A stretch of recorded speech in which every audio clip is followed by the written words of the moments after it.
Hi everyone, इस video में हम हमारा क्वेश्चन करेंगे comment on the Robinson Crusoe as a post colonial novel. तो let's start this. Daniel Defoe Robinson Crusoe 1719 is often seen as the foundational text in English literature में ये सबसे important text है and the first major novel in the English में सबसे major बड़ा novel है। However modern literary criticism especially from a post colonial perspective, जो सिर्फ इसी टॉपिक इसी पर्टिकुलर चीज़ पे जो क्रिटिक्स है जो काम करते हैं, has reevaluated the novel for its portrayal of race empire and colonial ideology. इन्होंने इसको फिर से देखा तो इनको क्या पता चला, इन्होंने रेस एम्पायर और कॉलोनियल आइडियोलॉजी को इम्पोज किया। When viewed through a post colonial lens से देखा गया जब ये, Robinson Crusoe can be read as a narrative that reflect and reinforce the values of European colonialism को जो शो करता है, इंपेरियल डोमिनेंस को, रेशियल हायरार्की को जो चीज़ शो करती है।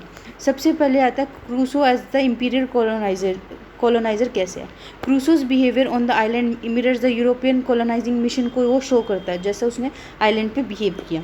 Once he has establish himself as the sole human inhabitant, जैसे उसने खुद को एक अकेला इंसान पाया खुद पे, he claims the island as is personal possession. उसने उस आइलैंड को क्या कर दिया, एक अपना पर्सनल पोजेशन की तरह माना, जो यूरोपियंस का नेचर था। He imposes his will on the environment, उसने क्या कहा कि एनवायरनमेंट भी मेरा डोमेस्टिकेट कर दिया, एनिमल को भी उसने पालतू बनाना शुरू कर दिया, लैंड को कल्टीवेट करना शुरू किया और स्ट्रक्चर बनाने यानी फेंसिस और अपना छोटा सा घर, 2 घर बनाए तो उसने वो बनाने शुरू कर दिए। He refers to himself as the king of the island and governs it with absolute control, और उसने अपने आप को क्या कहा कि वो वहाँ का राजा है और एक पूरा एब्सोल्यूट कंट्रोल उस पर रखा। उसकी क्या कोटेशन है, I was the lord of the whole manor, यानी मैं उस पूरी जगह का मैं ही लॉर्ड था, मैं ही राजा था।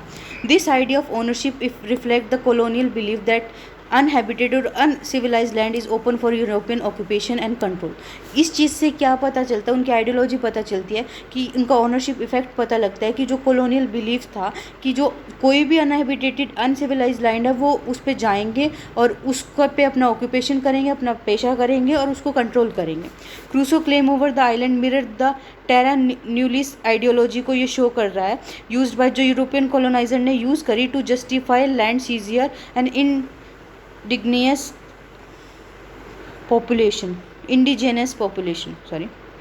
पॉपुलेशंस। तो वो उसने क्या करा कि ये जो टेरा न्यूलिस आइडियोलॉजी की जो क्रूसो ने के द्वारा यूज़ करी गई है, इसको क्या करते हैं, यूरोपियंस यूज़ करते थे। जहाँ भी जाएंगे वहाँ का लैंड सीज करने की कोशिश करेंगे, वहाँ ऑक्यूपेशन करने की, कुछ काम करने की कोशिश करेंगे और उस वहाँ के जो लोगों पे राज करना शुरू कर देंगे। पहला हमारा पॉइंट हो चुका है जो Crusoe as the imperial colonizer देखते हैं। सेकेंड है representation of Friday and the racial hierarchy, कैसे फ्राइडे को रिप्रेजेंट किया गया। The most discuss post colonial element of the novel का क्या है, Crusoe is relationship with Friday. उसका फ्राइडे के साथ कैसा रिलेशनशिप था। Crusoe's rescue from Friday from suppose cannibal से उसने उसको बचाया, gives him his name, teaches him English and convert him to Christianity. उसने क्या किया, पहले क्रूसो को कैनिबल यानी खानाबदोश लोगों से बचाया, बाद में उसको इंग्लिश पढ़ाना शुरू किया, उसको नाम दिया, पहले उसको नाम दिया फ्राइडे, फिर उसको इंग्लिश पढ़ाना शुरू किया और बाद में उसको क्रिश्चियन में कन्वर्ट कर लिया। Crusoe never sees Friday as an equal, उसने फ्राइडे को कभी बराबर नहीं माना, instead he treat him as a loyal servant and submissive companion. और उसने हमेशा उसको क्या माना कि एक ठीक है, एक नौकर है और एक साथी है उसके साथ उस अकेली जगह पे जो उससे दबता है। I made him know what that his name was to be Friday and that I was his master. मैंने उसको ये जानवाया, मैंने उसको सिखाया कि उसका नाम जो है वो फ्राइडे है और मैं उसका मास्टर हूँ। This relationship equals the master servant dynamic of colonial rule. ये क्या करता है, ये कॉलोनियल रूल का मास्टर सर्वेंट जो रिलेशन है उस चीज़ को ये शो करता है। Friday's language, culture, identity are erased. Friday का खुद का तो कोई ऐसे तो बचा ही नहीं and replaced with European values के साथ उसको चेंज कर दिया। ही इज सिविलाइज्ड, वो सिविलाइज्ड है थ्रू सबमिशन, यानी जब उसको दबाया गया और उस दबाए गए से उसमें जो सिविलाइजेशन आया उस चीज़ें शोइंग कैसे कि नोवेल सपोर्ट कर रहा है कॉलोनियल आइडियोलॉजी को that European culture is superior. ये किस तरह से इस चीज़ को सपोर्ट कर रहा है कि जो यूरोपियन कल्चर है वो अपने आप में सुपीरियर है।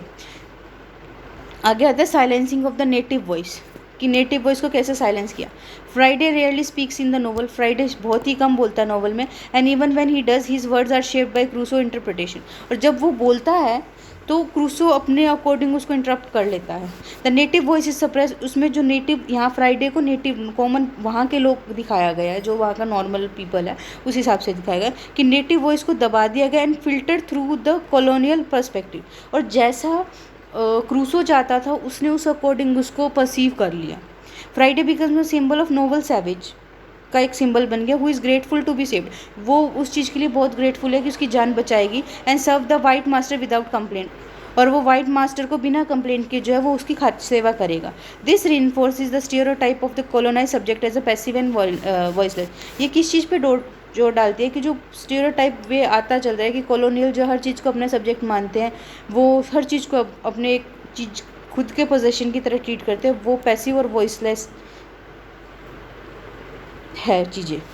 Post colonial critics such as Gayatri Chakravorty Spivak has noted that literature often speak about the native but rarely from the native's perspective.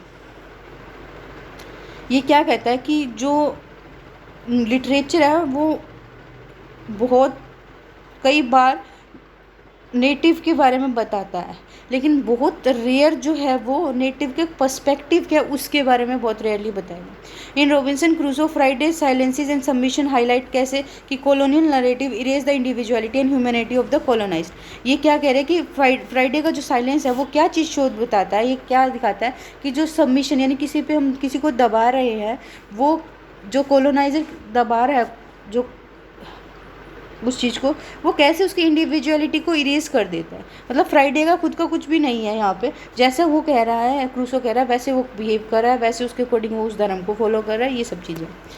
Fourth आता है रिलीजियस जस्टिफिकेशन ऑफ कॉलोनिज्म की रिलीजियस जस्टिफिकेशन क्या है। Crusoe sees it as a duty to convert Friday to Christianity, वो क्या मानता है कि उसको फ्राइडे को क्रिश्चियन में कन्वर्ट करा है, ये उसकी ड्यूटी है। He thanks God for allowing him to rescue Friday from savagery, वो भगवान को इस चीज़ के लिए थैंक यू करता है कि उसने उसको इतनी हिम्मत दी कि उसने फ्राइडे को भी बचाया उन लोगों से जो उसको खा जाते। The religious mission is novel in the novel reflect the European colonial justification for their empire that they were spreading Christianity and saving souls. और ये जो रिलीजियस मिशन है नोवल में, ये रिफ्लेक्ट क्या करता है कि जो यूरोपियन का मिशन था ना उस टाइम पे कॉलोनियल जस्टिफिकेशन दिखा रखी है कि जो वो खुद को किसी को मतलब जैसे उसने फ्राइडे को सबमिसिव बनाया, उसको क्रिश्चियन में कन्वर्ट किया, तो ये क्या दिखा रहे हैं कि वो अपनी जस्टिफिकेशन पेश करते हैं उस चीज़ के थ्रू कि वो तो क्रिश्चियनिटी को स्प्रेड कर रहे हैं, लोगों को बचा रहे हैं, भगवान को थैंक यू कर रहे हैं, ये सब चीज़ें। उसने क्या कहा, I took this opportunity to instruct him in the knowledge of the true God. वो कह रहा है मैंने इस अपॉर्चुनिटी को यूज़ किया उसको इंस्ट्रक्ट करने में कि भगवान की सच्चाई क्या है उस चीज़ को बताने में। The portrayal of Friday conversion as a sign of his improvement reinforces the colonial view that indigenous religion and culture one inferior and needed replacement. और उसने क्या कहा, जिस तरीके से उसको पेश किया कि knowledge of the true God, वो क्या कह रहा है कि फ्राइडे का उसने कन्वर्जन कराया क्रिश्चियनिटी में कि ये उसकी लाइफ में इम्प्रूवमेंट आया। तो ये क्या दिखा रहा है कि जो वहाँ के नेटिव लोग थे, इंडिजिनियस पीपल थे, उनका रिलीजियस कल्चर जो है वो इन्फीरियर था, उनकी क्रिश्चियनिटी ही सुपीरियर है और उसको रिप्लेस भी कर जाना चाहिए, ये चीज़ बोल रहा है। Economic imperialism and capitalism. Crusoe's attitude towards land, labour and ownership reflect करता है उसकी अर्ली कैपिटलिस्ट और कॉलोनियल वैल्यूज़ को शो करता है। ही काउंट्स करता है, रिकॉर्ड्स करता है, मैनेज करता है रिसोर्सेज को and plan for a profit even as a deserted island पे वो ये सोचता है कि मैं कैसे इस चीज़ से फ़ायदा उठाऊँ।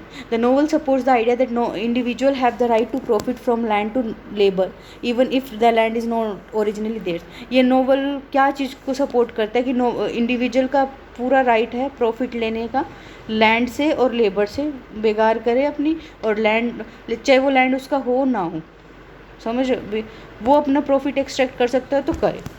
वो कह रहा है आई improve the land stocked it with goats and had great comfort in my little kingdom. वो क्या कह रहा है कि मैंने इम्प्रूव किया लैंड को, स्टॉक डिड विद गोट, और गोट्स के साथ बहुत सारी स्टॉक कर ली, और बाद में उसने उसके किंगडम में, छोटी सी जो लिटिल किंगडम है उसमें उसको बहुत कंफर्ट मिला। This mirrors how colonial power extract resources from colonize land for personal and national gain. ये क्या चीज़ शो करती है कि कैसे जो कॉलोनियल पावर से उन्होंने एक्सट्रैक्ट किया रिसोर्सेज को, कॉलोनाइज लैंड, पहले लैंड को कॉलोनाइज करा अपने पर्सनल और नेशनल गेन्स के लिए। फिर आता है colonial anxiety and fear of other. Although Crusoe dominate किया लैंड को, he constantly fear the return of other humans particularly cannibals. उसको ये डर था कि कहीं ना कैनिबल्स वापस ना आ जाए। हिज फियर ऑफ अदर्स, दूसरों का जो डर है रिफ्लेक्ट करता है the colonial anxiety of being overwhelmed by the native population. उसकी क्या कि कॉलोनियल एंजाइटी कि कैसे वहाँ की नेटिव पॉपुलेशन आ ना जाए, उनको भगा ना दे कहीं। This fear fuels his need to control arm himself and watch the shores of invaders. और ये फियर क्या आता है, उस चीज़ को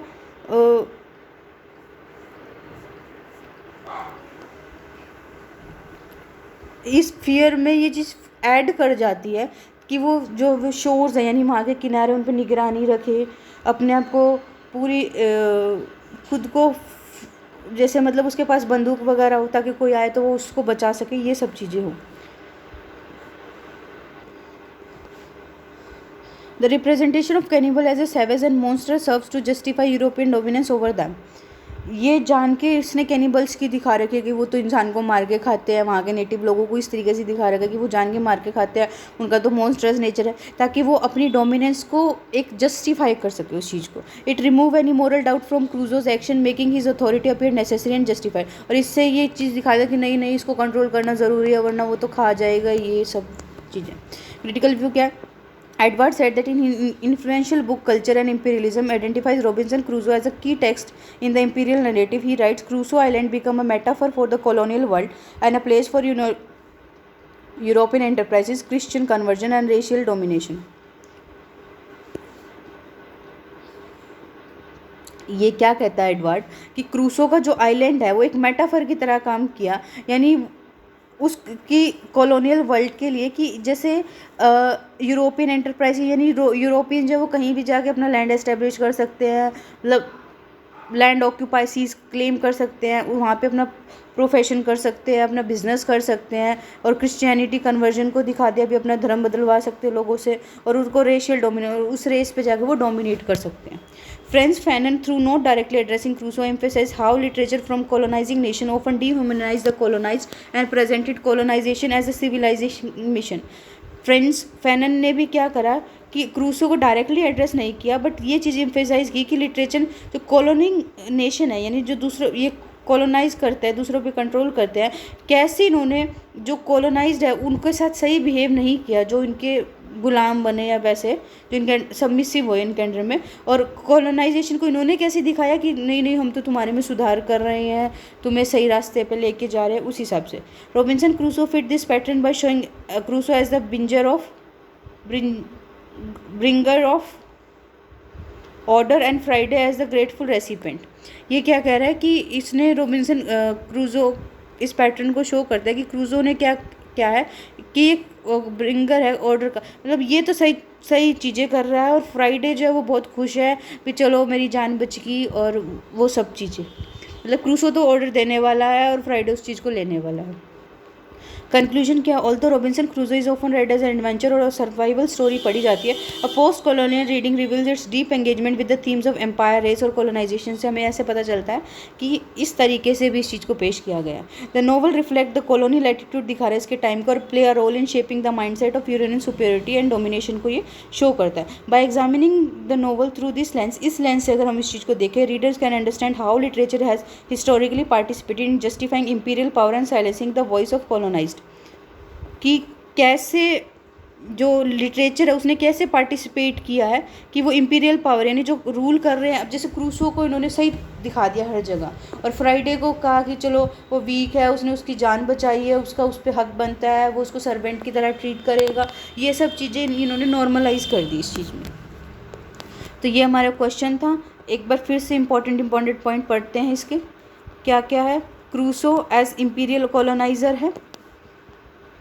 आई was the lord of the whole manor, उसने पूरा किंग को मतलब उस एरिया का किंग बन गया। वो representation Friday and racial hierarchy, कैसे उसने फ्राइडे को कंट्रोल किया, उसकी जान बचाई। उसने कहा I made him know that his name was to be Friday, मैंने उसको बताया कि उसके नाम फ्राइडे होगा और मैं उसका मास्टर हूँ। साइलेंसिंग द वॉइस ऑफ, ने कभी फ्राइडे की वॉइस नहीं सुनी, उसके कभी ओपिनियन नहीं सुने, बस वो थोड़ा बहुत बोल देता था तो वो क्रूसो अपने आप से को उस अकॉर्डिंग इंटरप्रेट कर लेता था। रिलीजियस जस्टिफिकेशन ऑफ कॉलोनिज्म की इन्होंने कैसे दिखा कि हम तो फ्राइडे को उसने बचाया है, उसको I took this opportunity to instruct him in the knowledge of the true God, कि मैं उसको भगवान की शरण में लेके आया हूँ। इकोनॉमिकल इम्पीरियलिज्म एंड कैपिटलिज्म, उसने कैसे हर चीज़ को काउंट किया, रिकॉर्ड किया, रिसोर्सेज को कैसे मैनेज किया और कैसे वो उस डेजर्टेड आइलैंड पे भी उसने प्रॉफिट बनाया। वो कह रहा ना, I improve the land stocked with the goods, के साथ मैंने उसको भरा, and had great comfort in my kingdom, और मेरी पूरी किंगडम में मैंने कैसे कंफर्ट किया। कॉलोनल एजाइटी और फियर ऑफ अदर्स का क्या था कि कहीं वो डर उसे ये था कि कहीं कैनाबल्स ना आ जाए, ये फुटप्रिंट वाला सीन भी इसमें आ जाएगा कि कहीं कोई और तो ना आ जाए, समझ लो। और ये हमारा लास्ट में कंक्लूजन आ गया। तो ये हमारा क्वेश्चन था। Thank you. नेक्स्ट क्वेश्चन में हम नेक्स्ट वीडियो में पढ़ेंगे, would you call Robinson Crusoe as a novel, give reason.